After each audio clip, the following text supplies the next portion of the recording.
Campaign 2020 is sponsored by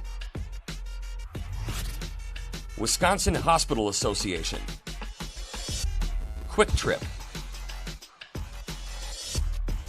Wisconsin Counties Association, Wisconsin Realtors Association, and Wisconsin Operating Engineers Local 139.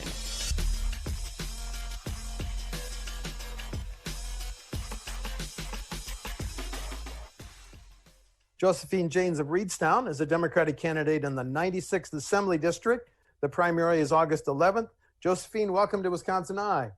Thank you for having me. Well, I notice on your campaign websites, you talk about the need to help rural economies like the 96th District. If you're a member of the Assembly, what specific programs or changes would you push for, please? So a crucial part of my campaign is the fact that a lot of times students go off to college and then they don't return home to our communities. Yes. So we need to work to attract those future generations to return home. And that really encompasses a lot of different things. Housing, which will in turn broaden the tax base and also help our schools, which are struggling with declining enrollment. We need broadband so that we can have people, this COVID experience, right now we're doing an interview over Zoom. It's really showed us how important the internet is. And that's just, the list can go on, but those are really some of the main focuses. So broadband is a problematic in the 96th District, Josephine? Yes. We saw it when schools closed due to the pandemic. A lot of students didn't have access to the internet or even cell service. So they had to do things with textbooks, and which the teachers, there's no communication there. So we have the risk of students not being educated due to the fact that they can't connect with their teachers and their fellow classmates. Okay, thank you very much. Let's talk about some specific issues. If the governor's right and the pandemic is going to cut state tax collections by potentially $2 billion, that's with a B, as a member of the Assembly, you'd have some tough choices. You'd have to cut current spending or raise taxes and fees. How would you respond to that challenge? I think the biggest issue is that we don't have a full understanding yet what the true economic impact this pandemic will have on our state. Okay. I don't think it's a clear cut or raise taxes issue. It's going to have to be a little bit of both. I think that we will have to use a little bit of the budget reserve, but that, we can't just use that. So we have to have a careful review of our spending. We have to be careful to not worsen the situation by laying off employees or cutting services that people are using right now. My biggest concern is the county governments who rely on sales tax. And with consumer spending down, the counties are responsible for services that are being really strained right now, such as the local health departments or nursing homes. And I think that ideas such as Senator Tammy Baldwin's, her new Jobs for Economic Recovery Act, ideas like that will have to be implemented as well. Do you think local governments like counties that you just referred to, should they have alternative sources of revenue? Should local governments be able to levy a half-cent sales tax on their own to end some of the reliance on the property tax? I think that's a conversation that we have to have with the local governments to best understand their issues and their concerns. I think pushing for things like housing could really widen the tax base and could help part of that issue as well. Because Wisconsin is such a high property tax state, there are limits and caps on what school districts and local governments can levy in terms of property taxes, although referendums allow, if passed, you can exceed those. If you're a member of the Assembly, would you vote to keep those caps and limits in place on property tax levies? In my district, I represent rural schools, and the formula right now does not help our rural schools. When those levies were imposed, or those caps were imposed in the early 90s, they were only meant to be in place for about 5 years, and they were supposed to rein in the districts that were exceeding spending.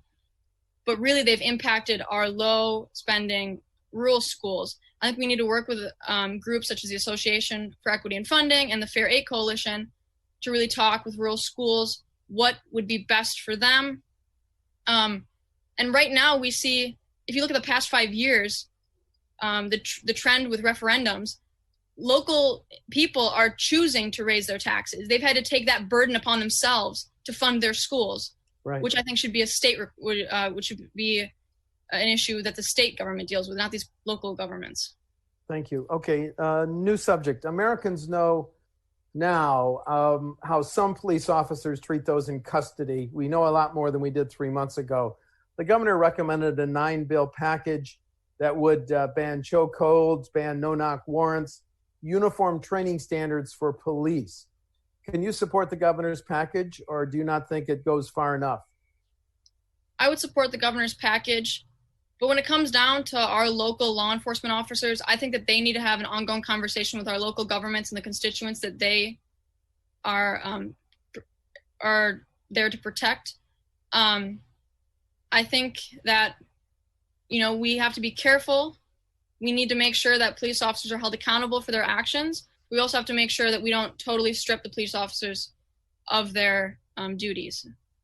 Well, I think oftentimes that police officers are put in situations that they're not trained for. We ask them to be, social workers. We ask them to be addiction counselors.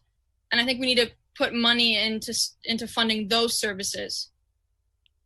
Well, a follow-up question. Many school districts are taking police officers out of high schools. Do you generally think resource officers should remain in high schools? Do you have a position on that? I went to a high school that we didn't have one. A lot of these rural schools, they don't have one. Every once in a while, a county officer might come in if called upon, but and our schools have made it work.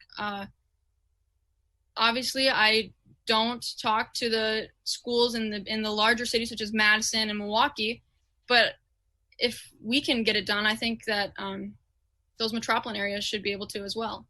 Thank you. What's your position on legalizing both medical and recreational marijuana?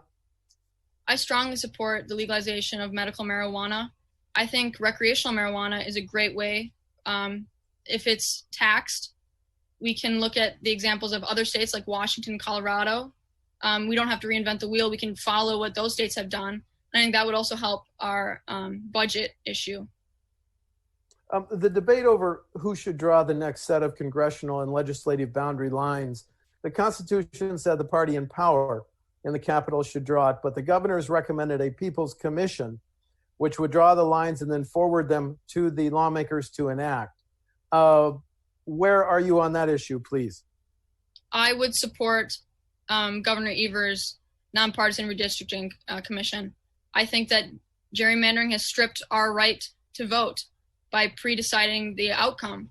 51 out of the 72 counties in the state support fair maps. Of the counties that I represent, all 3 have passed a fair maps resolution, and Vernon and Monroe counties have both passed a referendum.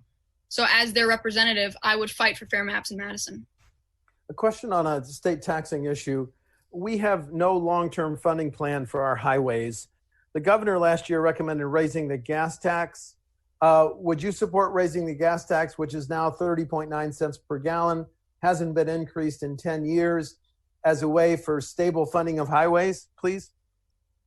I worry that increasing the gas tax will disproportionately affect low-income individuals, especially in my district where many people have to drive quite a far distance to go to school, to work. I think that an increased gas tax would not help my district. Okay, understand. A couple questions on the pandemic. It not only squeezes state healthcare programs, as we've alluded to, it cuts revenues for state and local governments, but we've all seen the role that hospitals play in Wisconsin and nationally to fight COVID-19. If you're in the assembly voting on the next state budget, should hospitals have an even greater priority than they may have in the current budget, Josefine? I think so. And not only our hospitals, but our nursing homes as well. With the Medicaid reimbursement issue, that was an issue before the pandemic.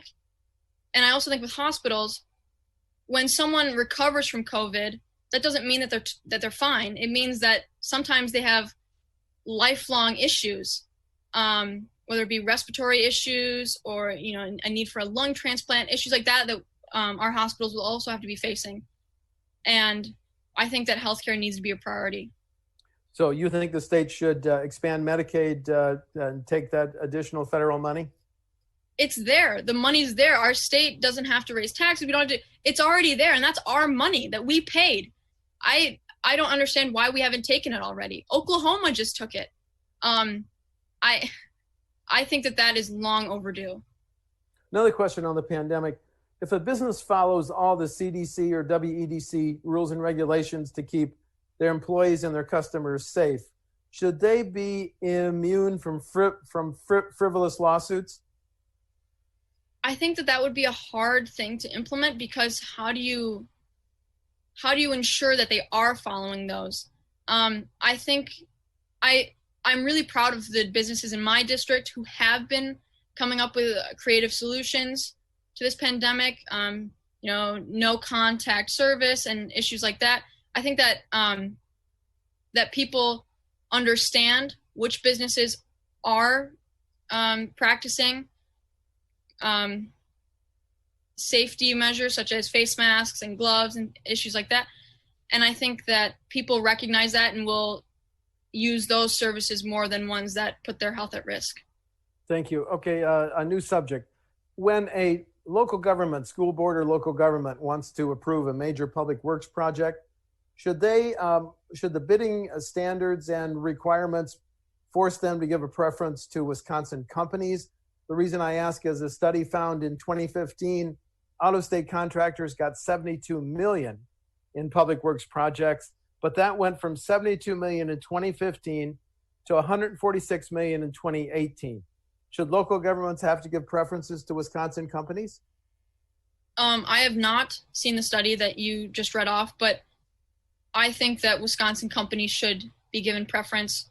We wanted to keep jobs in Wisconsin. We want to keep the money in Wisconsin. I agree with that. Okay. We've talked about a bunch of issues. Any other issues that is central to your campaign that you want to mention right now, Josefine?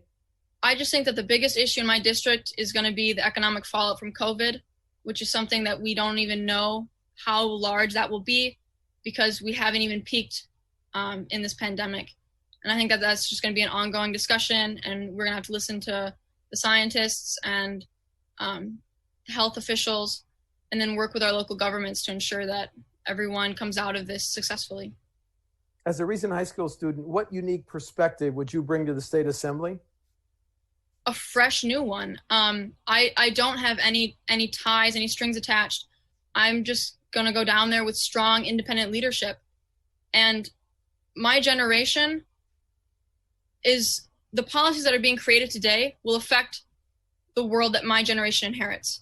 Some of our legislators are creating policy that they won't have to suffer the repercussions of. And I think that my generation deserves a seat at the table. Okay, last question. You want to highlight any differences between you and your opponent in the August 11 primary? I think the differences are obvious. I hope that voters listen to both of us, look into what we fight for, and I think come August, the voters will decide. Thank you very much. Josefine Jaynes of Reedstown is a Democratic candidate in the 96th Assembly District. The primary is August 11th. Josefine, thank you for talking to WisconsinEye. Thank you. Stay safe and have a good day. Campaign 2020 is sponsored by